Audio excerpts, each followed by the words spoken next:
Hello, ladies and gentlemen, and welcome to another episode of Footprints.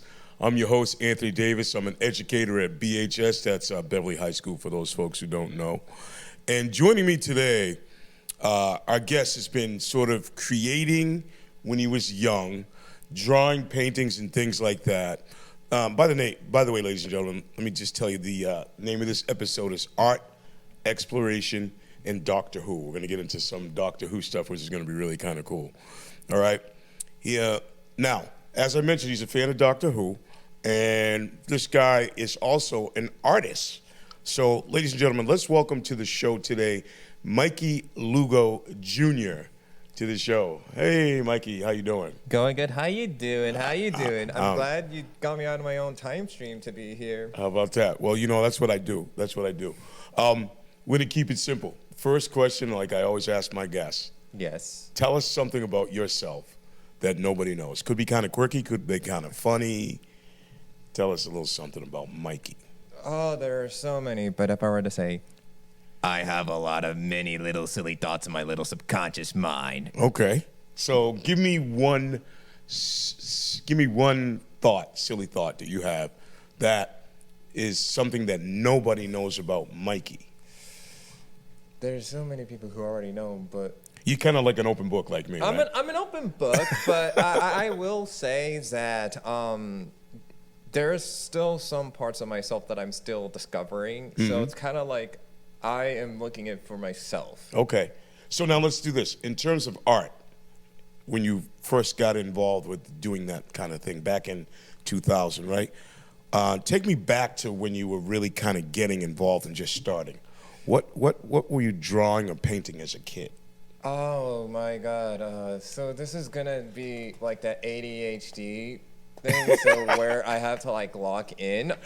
Lock in. Tell me about the first early part of Mikey Lugo Jr. So the artist.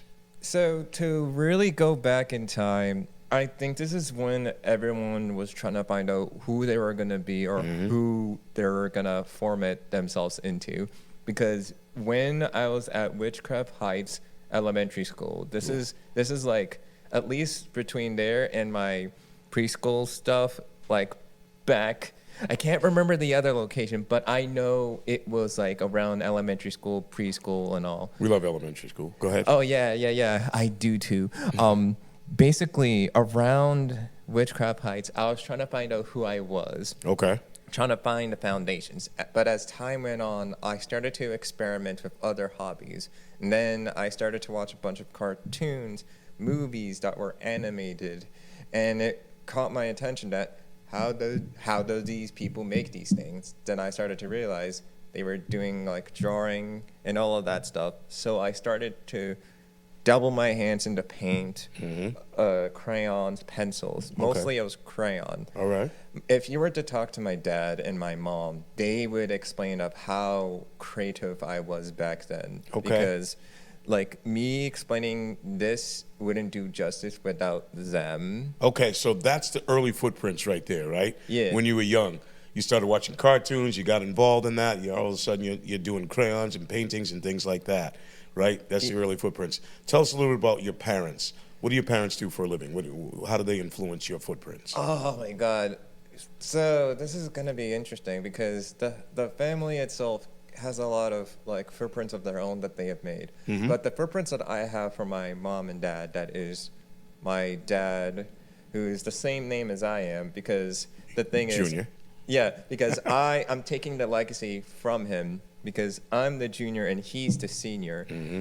And while my mom is technically my stepmom, but she's also my mom as well. Mm-hmm. But I say that both of them, they put in a very important part of my life together. They have kept me into the places where I needed to be. Mm-hmm. They have told me things that I could achieve and grown with. Mm-hmm. And they have shown me so many things that I would never thought I'd be expecting. They were also the key motivators for me being the person that I am today. Okay. If I were to not have any of them in my life, I would have been a total different person. Like, I wouldn't be nice. I wouldn't be kind. I would have been very rude. I would have been very blunt. But at least you're telling it like it is, and we like that, ladies and gentlemen. Always telling it like it is, right? Because that's the person you become now. It's a lot different than what you would have been, which is awesome. I'm glad you're this person right now, Mikey. We love it. What did your early work look like? And was it kind of realistic drawings and abstract, or a mix of everything? It was dog doo-doo a little bit. Well, not really dog doo-doo, but it was like, imagine this. It was a little kid trying to draw with pencils and crayons and so. And then I started to try to replicate some of that set style. Again, I was like a kid almost turning into a teenager at the time. Okay. And I started to watch like all these other movies, like Claudio Vicenza Meatballs, like Phineas and Ferb, and all these other things. For anyone who is Ren and Stimpy? Once in a while, I did watch Ren and Stimpy. Okay, just checking. Yeah. But for anyone who has been knowing the stuff, or the stuff that we've been growing up with, like Rugrats, Ren and Stimpy, Doug, and all those other things, Phineas and Ferb, Foster's Home, there's a list I could go through, but like... And so that all of those shows inspiration for some of your art, is what you're saying? Yeah, some of them. There's other shows that I would say that kind of got me inspired to be the person that I am, of course. Okay. But that's like when I was little. But as time went on, I started to like develop myself, do artwork for a bit, until I think around the early 2010s that I kind of stopped a little bit doodling until I was trying to figure out myself for a bit. Okay. So you started it, you were into it, those footprints were laid down early, and then you kind of just took a step back just to reassess what you really wanted to do, basically, right? Yeah, because I was growing up for a bit, and me and my family were going through a weird phase around the early 2010s because a lot of things were going on. We were moving from Salem to Lynn, and we had to like keep everything together, and I was trying to figure out who I was going to be after elementary school and to middle school and stuff, and more importantly, is everything that I'm going to like still going to be the same, and if so, how is that going to survive, or at least something like that? Yeah, no doubt, I understand. How's it going to work, as you get older, now that you're kind of moving through these different phases? I get it. Now, has there been a project, Mikey, that kind of surprised you, or something you didn't expect to come out really the way it did? Have you done something like that? What do you mean by that? Do you think you can relay the message to me in a perfect word of sense? Yes. So what I mean by that is maybe you decided you were making something and it came out a little bit differently than what you thought. Your art, I'm talking about. Oh, art-wise, yeah. Oh my God.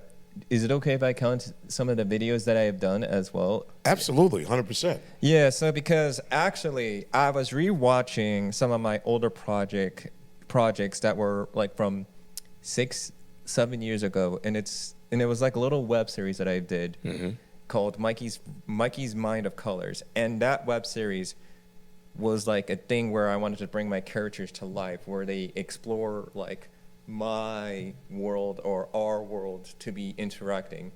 And I wanted to see the vision that I could bring some people to help me out and all. But the vision wasn't really there back then. And as time went on, it started to look like a train wreck, like an actual train wreck, which was so bad that I'm like, I gotta probably go back to the drawing board to figure out what to do with that set project. And that's when I started to do like some recent investigating, a little bit of deep diving back into my past. Actually, I had to look for one of my older documents that I've somehow made into lost media, which was not a good sign, but I had screenshots from the Wayback Machine that helped me out. So I had to grab the screenshots of the older doc and put it into the Google Photos album that I have. So probably whenever I have the time, I'm gonna try to reinvent or revision the sorry, that is another series. I'm talking about Mikey's Mind of Colors. Mikey's Mind of Colors, okay. So yeah. I'm with you. So now, looking back at that process, right? Because let's talk a little bit about your process and how everything processes, right? So when you sit down and you're trying to create something, do you plan everything out, or is it just kind of like, I'm just going to see where it goes? Well, back then, when I started to like think about these ideas, like doodles or videos, I get a sense of inspiration, like an idea. Like it would automatically click whenever I see a movie or a show, and it would just click automatically. Then I would just throw like my sketchbook book or pad or like get my notes out once in a while or so. Okay, all right. So let's talk about a little bit more about that. Now, I did ask you about your family early. Do you have any siblings? I have a very big family. It's it's very complicated. Very complicated. Well, I have 7 children. That I think I told you that. I have 4 boys and 3 girls. Oh yeah, Yes. you did. Yes, indeed. So let's talk a little bit about some of the hobbies you have aside from art, aside from anything else, right? What else do you do that makes Mikey interesting guy? What do you do? Oh, if we're talking about outside of video making and like artwork, I do run club. Okay. Of course. Tell us a little bit about that. How'd you get involved? Do you know what? How I got involved with run club? How I did. So this was like at least 2-3 years ago, and I was just venturing around Beverly for a bit. I started to look around at all these other locations, and I kept going to this one location called Porter Mill, and they had like all these other art studios and all. And within that art studio or that arts building, they had this brewery called Coastal Mass. And I started to go to that brewery place to see what was going on until one person, I know it's one of the Marks, who told me about this run club. And he was like, hey, you should join this run club or something. If Mark is watching this, please let me know if I'm doing this story correct as far as possible. There you go. Shout out to Mark. So, because Mark was the key inspiration for me to going to set run club. And until then, I started to talk with my mom and dad about that, and since then, I started to run every Sunday or so. Now, how many miles would you run? 5K. I would do 5K. 5K. Ladies and gentlemen, a 5K. So let's translate that into miles. What would a 5K be? I do not know. 3 miles? Maybe 3 miles. 3.5 miles, 4 miles. Yeah, something whatever. like Something that. like that. Yeah, something like that. Okay. and by the way, ladies and gentlemen, I believe at this particular running club that Mikey is speaking about, he met one of my colleagues, Adam Costa, who is the music director at BHS, I believe. Yeah. Yes. Right? Yeah, I met him and stuff, and I didn't know that he was part of BHS. How about that? Shout out to Mr. Costa, by the way. How you doing, Mr. Costa? All right, cool. I want to dive into something deeper here, sort of a reflection. I want to talk about art, and then we're going to shift gears a little bit, right? You mentioned that, art sort of helps you handle some things, right? Yeah. It did, right? What kind of things, and if you're uncomfortable sharing, we don't have to talk about it. But what type of things did art get you over that hump, right? It was like a buffer sort of for you, right? Yeah. So tell us a little bit about that. Well, for me, and I'm going to be an open book for everyone, you're going to hear some stuff from my end of the table. Since y'all are like friends and all, let's just talk turkey. The way that I use my platform, like my YouTube, my artwork, my doodling, I use like my ways to express myself and say what I really want to say out of my mind, because as a person who has ADHD and autism, I've want to tell a story about how I feel or express of how I feel, and more importantly, just tell what is off of my mind and just let people know what's up, because I feel like that I try to put a front for everyone, but at the same time, I'm not trying to do that, because I'm a human being. I try to be what I want to be, but at the same time, if someone doesn't like what I am doing or what I am saying, then they're not really not my friend. Right. Of course. So. Of course. Well, listen, you can't please everybody. I found that out, right? But the people in your circle, if you're doing something that you love passionately, they're going to support you no matter what. So I wouldn't worry about it too much about pleasing other people. It's all about really pleasing yourself, because we're only here for a little while. So we got to understand that, right? That's one of the biggest things I think that people miss, right? Do what you love passionately and love what you do, and it'll always work out for you. Ladies and gentlemen, if you like our content here, please subscribe to BevCam right here on YouTube. Don't forget, we're also on Spotify as well as Apple Podcasts.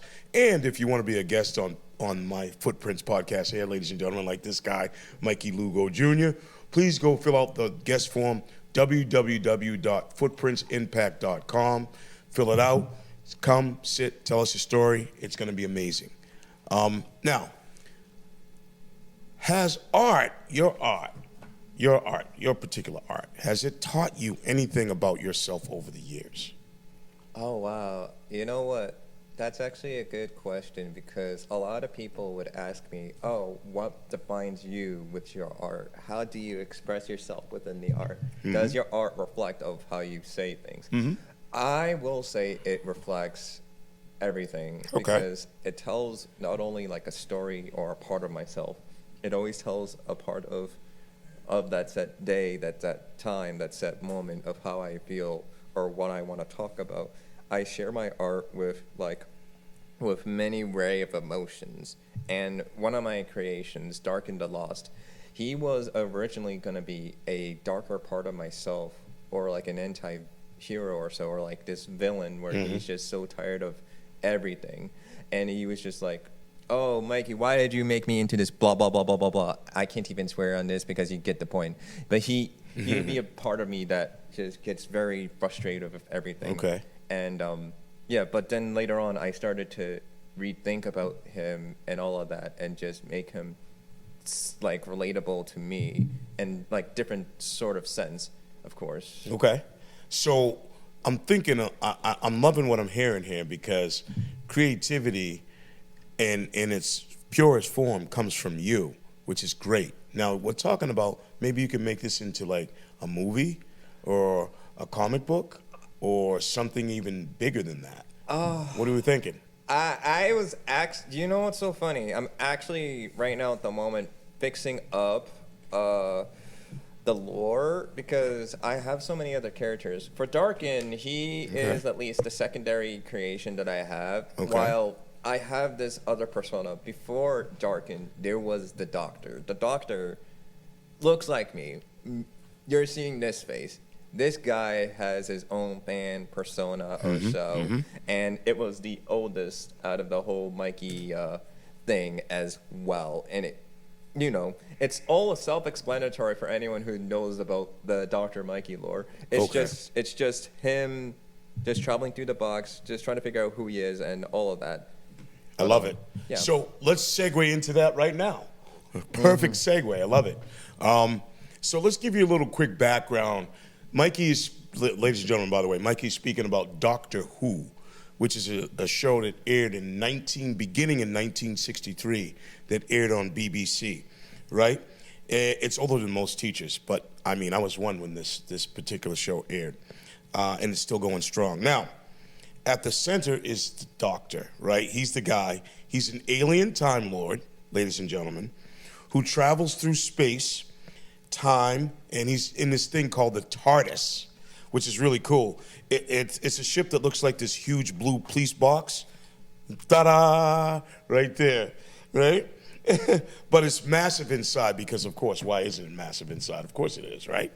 But that's the TARDIS, right? And here's the twist. The Doctor doesn't die, which we love.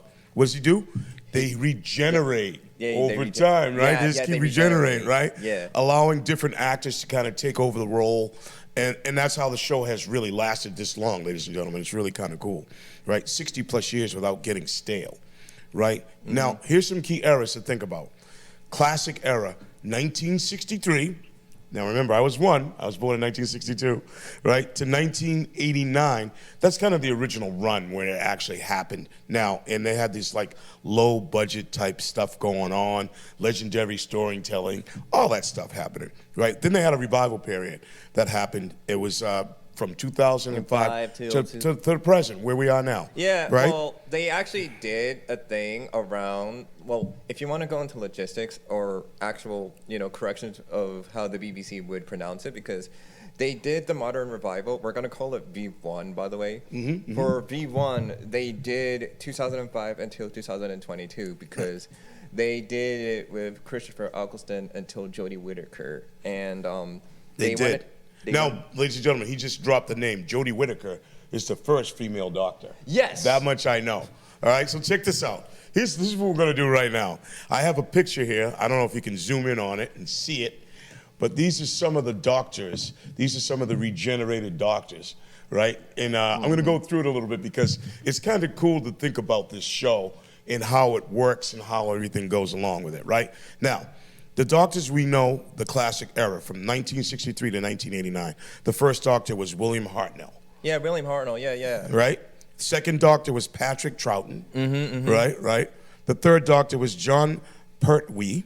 Right. Fourth doctor was Tom Baker, who I love. By the way, ladies and gentlemen, if you're looking at this particular show right now and you're hearing us, if you're watching Mikey Lugo Jr., he does indeed have the scarf that the doctor wore back then. I love it, Tom Baker. Fifth doctor was Peter Davison, right? Yeah. I like Davison. He was good. He was the first young doctor, by the way. He was very young. And by the picture, you were correct. And the sixth doctor was Colin Baker. Yeah. Right? This I love. And then the seventh doctor, Sylvester McCoy.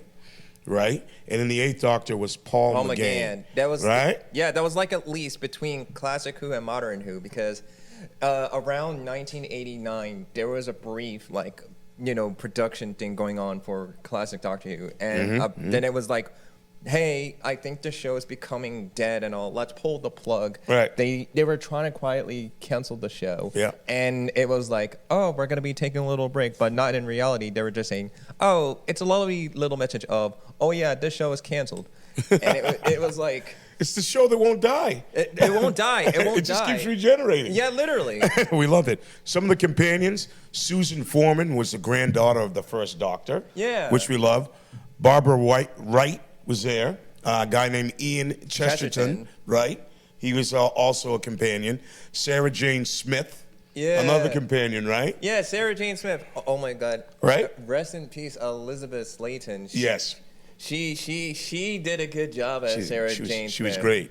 She was tremendous. How about Jo Grant? Oh, Jo Grant. For her, she is an interesting companion to the Third Doctor. I wish there was more stuff with her within the TV show as well. I know there was these YouTube videos on the Doctor Who YouTube channel that they doubt. bring her into some of those things for the box sets and stuff. It's cool, yeah. How about Leela?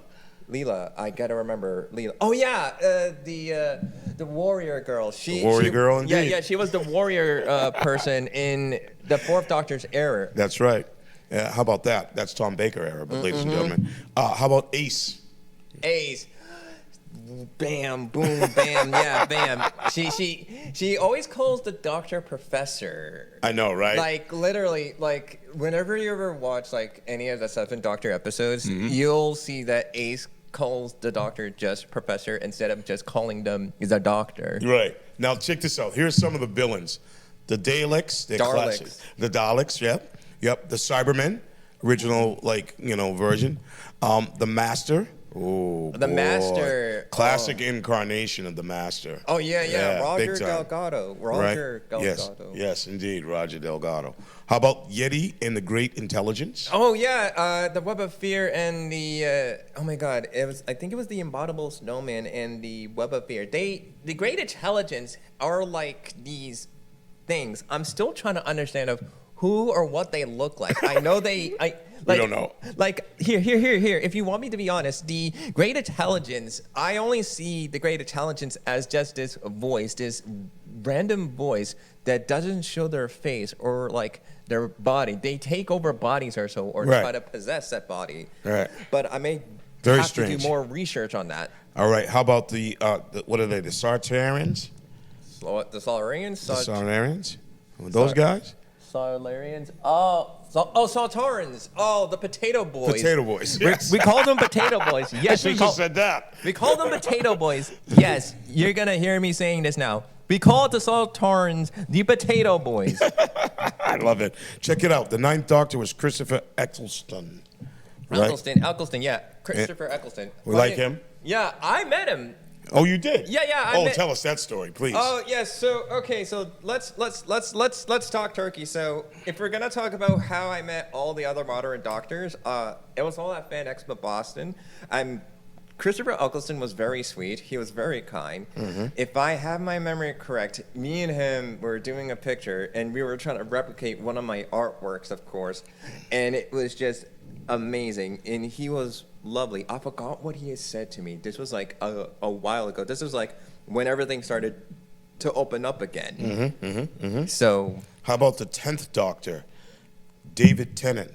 10th and 14th, of course. So, right. So David Tennant, he is a charmer. Like, he is a charmer. I'll say that now. He is a charmer. He's a charmer. We like that.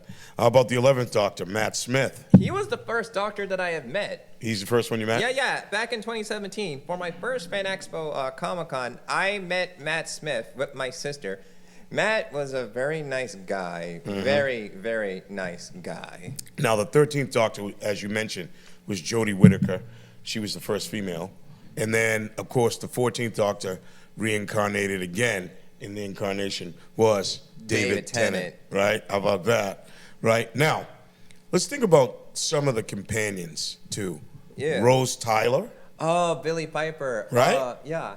Right? She's interesting. Her character is a very unique one. And I feel like when Doctor Who returned back in 2005 or something like that, because I haven't watched a show since then. But when I did watch some of the 9th Doctor and 10th Doctor episodes and seeing how Rose's character developed, I felt like I was there with her and understanding how she was viewing all of this time and space nonsense. Absolutely. I mean, think about Donna Noble. You remember her? Yeah, Donna. Oh my God, she is something in a good way, guys. I'm telling you, yes. she is great. Give us a little something about Donna Noble. Oh, she's a smacker. She loves being a little realistic. She loves being very energetic. She's a very lovely person. And funny enough, I got to meet her twice. Oh, you did? Yeah, back in 2018 and last year. Oh, wow. Yeah. All right, so tell us that story. Yeah, Catherine Tate. Catherine Tate was a lovely person. I've given her some of my artwork before back in 2018. How about that? And then I got to see her again, and me and her did interact for a bit, and it was just like, oh, I'm glad to see you again and all. How about that? Amy Pond and Rory Williams. Oh, you remember those two? Oh, yeah, I remember those two. You know what? I'll go into spoiler territory, but the saddest thing about them is how they passed. It's sad. You might as well tell the audience how it happened. So for anyone who actually watched the Angels Take to Manhattan episode, you know that Amy and Rory did die, and it was unfortunate. It was very unfortunate. It was. I wish they could have had more adventures with the Doctor, but Stephen Moffat, why did you have to do it? Why do you have to do that? Well, it's part of the show. You know what I'm saying? The show must go on. What about Clara Oswald? Clara, she's a sweetheart, but also a hothead at some point. Yeah, you got to be careful with her. Yeah, literally. How about Bill Potts? She deserved more time. She deserved more screen time. She only had one season, and that's it. She was only in the 12th Doctor's final season. It was disappointing for the fact that she only had one season. And I could It was a good season, though. It was a good season. Yeah, it was a good season, yeah. All right. How about Yasmin Khan, Ryan Sinclair, and Graham O'Brien?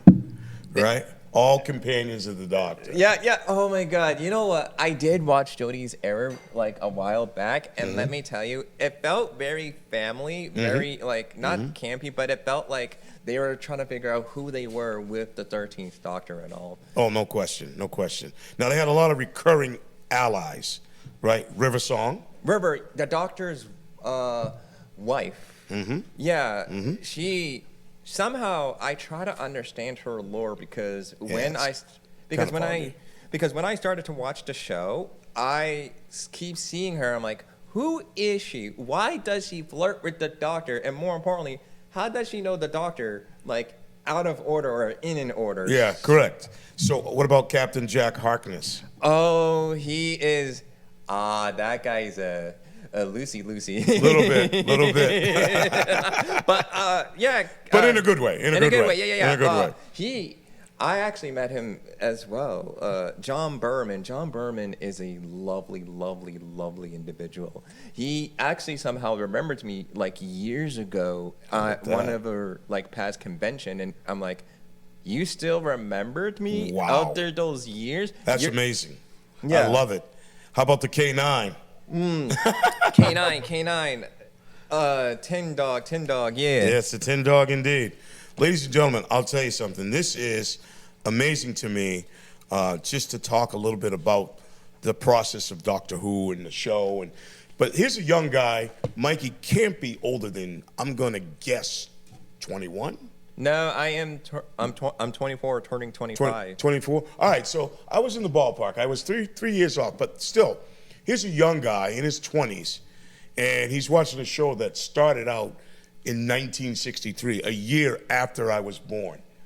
Amazing thing. Now, I got to ask you a couple questions because, I mean, obviously this isn't exactly the first show that someone your age would pick, right? Right. Now, do you remember the first episode you started watching?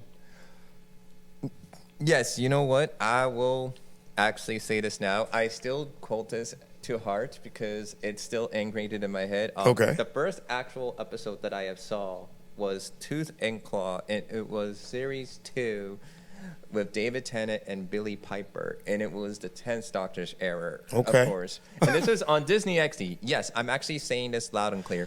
For everyone who wants to hear this loud and clear, I saw this on June 13th, 2015 at around 9 p.m., and it was on Disney XD. For anyone who wants to do that research as far as possible. I love it. So now, think about that. You're watching the show, and it's probably a little bit sketchy at first. You're looking at it, you're like, what's going on here? I don't know really what's going on. I'm kind of lost. Most people be lost. So what kept you watching the show? What kept you there?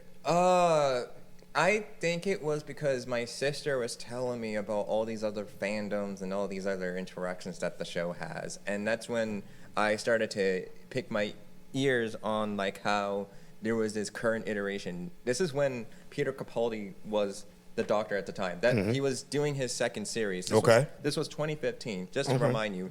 This was 2015, and Peter Capaldi was still the Doctor at the time. Wow. So, imagine that. So that's what kept you watching it. Yeah. All right. I love that. And that also made you stick to it, too, right? You said, this is the guy I want to do. All right. Now, let's do a little fun stuff here. Like kind of like rapid fire. I'm going to do rapid fire. All right. So now, who's your favorite Doctor, first off? Oh, it's going to be hard. I would say we're going to do with Jodie and at least a bit of, I think, the first Doctor right now, because I know I'm going to change my thoughts and Doctors for I'm going to go Tom Baker. Okay. That's where I'm going. That's my guy. Okay. What is it about that version of the Doctor that you like the most? Oh, for 13 and for the first, for 13th, she is whimsical. She has a beautiful nature of sense of understanding. Okay. And more importantly, she tries to care for her fam and stuff. Okay. All right. Now, lightning round right here. Daleks or Cybermen? Daleks or Cybermen? I'll take the Daleks for any other day. I'll take Daleks for 100, please. I like that. All right, cool. How about past or future? That's a tough one. I would like to go to the past just to see how I was or how I Interesting. developed myself. Yeah, me too. I kind of want to. I mean, I kind of know what I was like, but I'd like to see myself as a young kid. At the age I am now, see myself interacting with other young kids and my siblings and stuff. I wouldn't mind going to the past. How about one trip or unlimited trips? Unlimited trips. I'll be real. If I were to be the doctor, I would love to go anywhere and everywhere. Of course. Anywhere and everywhere. How about also would you like to travel with the doctor? Is Oh that what you're yeah, saying? yeah. Okay. All right. Okay. Brave or careful? Brave or careful? Enlighten me. So what do you think? We're driving around. Where's the TARDIS? You put the TARDIS away? I have it. Ladies and gentlemen, look at the TARDIS. So we're driving around and we're flying around in space in the TARDIS, ladies and gentlemen. There it is, Doctor Who's little machine, right? So would you like to be brave and go someplace challenging, or would you go someplace careful? If I were to be doing my first ever adventure with the doctor, I would be on the careful side of things. Then later on, I'll do the challenging things. Okay, all right, I love it. Let's get back to a little bit of your art, drawing or painting. Oh, that's a easy one. I'll do drawing, but painting is hard. Okay. Starts with an idea, and then all of a sudden it morphs into something, is what it is? Yeah. Okay, I like that. Music or silence while creating? It's either or. It depends on the mood as well. So that's a really good answer because everybody's mood is different, right? And you never know when you put on some music how your mood's going to flip, right? Oh, yes, So yes, I like that. Share publicly or keep private? It depends on how I feel because, like, if I want to, like, tell how I feel or how I want to express myself, it's either A, set situation, or B, how far it goes from 1 to 11, of course, or, it's all the mumbo jumbo. A lot of my friends and family would love to, like, keep eyes on me on how I am and all. Okay, I like that. All right, let's kind of put a bow on this whole episode. And by the way, ladies and gentlemen, if you do like our content, please subscribe to BevCam right here on YouTube. Don't forget, we're also on Spotify and Apple Podcasts. And if you want to be a guest, please fill out the guest form, www.footprintsimpact.com. All right, now check this out. What would you say to someone your age who wants to create but feels kind of hesitant or lost? What would you say? What kind of advice would you give them? That's actually, you know what? I guess I can actually say this. Repeat this again. Yeah, please. I said, what would you say to someone your age who wants to create but feels kind of hesitant or lost to do that? If you want to really create the thing that you want to do, take the pride and dignity and never feel afraid. I think that if you care for the thing so much, you would really enjoy it and you would love it so much. Just treat it with love, treat it with care, treat it with the proper respect as far as possible. Okay. Because at the end of the day, you're going to really feel great that you made that set thing or want to revisit and fix up a couple of things there and that. I like that. All right, and finally, finish this sentence for me. Art and Doctor Who are? Equivalent? I'm kidding.